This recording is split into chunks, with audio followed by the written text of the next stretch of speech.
So friends, in today video we will discuss about equity method if the entity have significant influence in any of the other organization, or if the company have more than 20% of equity share but less than 50%, then the entity can use this equity method of accounting. So you have to understand the significant influence word is very important. If the entity don't have significant influence, even the entity have more than 20% of the equity share, in that situation we cannot use the entity cannot use the equity method. So significant influence is very important to determine whether this equity method can be used or not.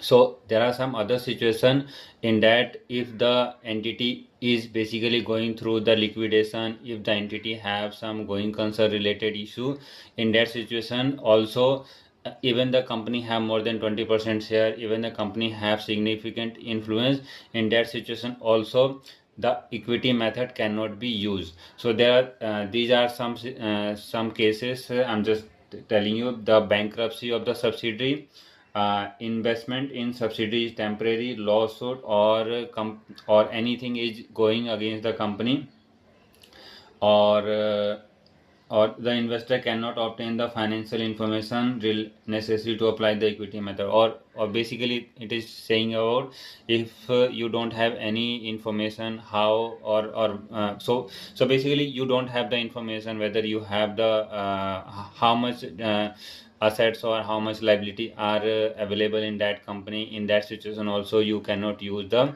equity method. So equity method can be used only if you have significant influence. If the entity share is more than 20% but less than 50%, in that situation equity method can be used.